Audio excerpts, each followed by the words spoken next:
اله الا الله. لما سالت ابنك اذا كان هو اللي قتل قال لك ايه؟ بس كلام جميل. شكرا. طبعا انا طلبوا تقرير مفتش الصحه اول البنت ما اترمت، قال لك كل ده مظبوط حضرتك في القضيه، وانا يعني لازم حضرتك تجيب القضيه وتقراها. قال لك ما فيش اي اداه للعنف ولا اي اداه للاغتصاب في البنت. كلام جميل. جه الطب الشرعي بعد البنت ما اتغسلت واتكفنت، قال لك خدنا مسحه من على فخذ البنت.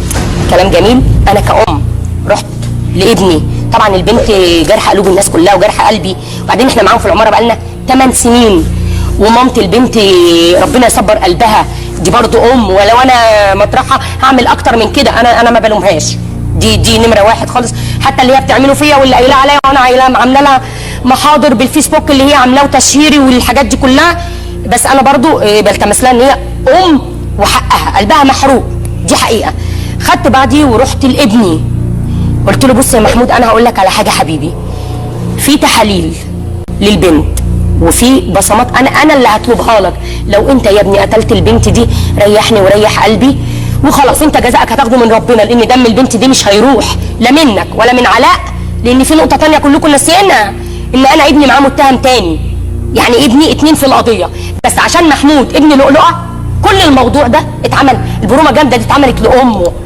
انا اللي وديت ابني، يعني انا اللي كبرت الموضوع ده. ما هو ابن البواب مش مذكور ليه؟ عشان هو ابن بواب وعشان محمود ابن لؤلؤه.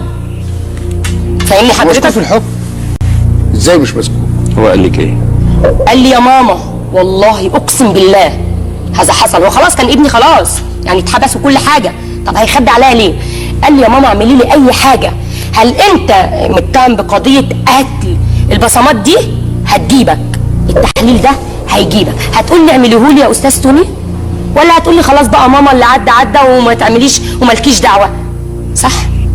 هو قال لك ايه لما سالتيه؟ قال لك ايه؟ قال لي يا ماما اعملي لي اي حاجه، تحاليل، بصمات، اللي انت عايزاه يا ماما، والله العظيم ما اعرف حاجه عن قتل زينب. مين يا ماما يجي له قلب يديها قلم مش يرميها من الدور ال11؟ يعني انا شايف بعد اللي سمعته، انا شايف ان دي تفاصيل كلها في اطار تتويه، انك بتضيع الحقيقه في وسط تفاصيل بلاش اي معنى. حضرتك سالته وانا جاوبت. انا امام قضاء، امام حكم قضائي واضح وبات بانه هذا الشاب حكم عليه، لانه لا يمكن القاضي يحكم دون ادله ومستندات وقرائن.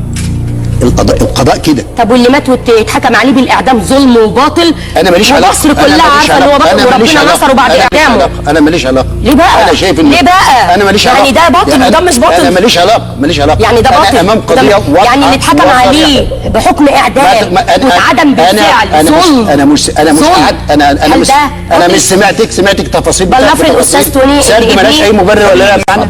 بلنفرض معلش، بلنفرض ان ابني فعلا كان اتحكم عليه بالاعدام، كلام جميل، وظلم، وظهر القاتل الحقيقي، كنت هتعمل لي ايه؟ اعمل لك ايه؟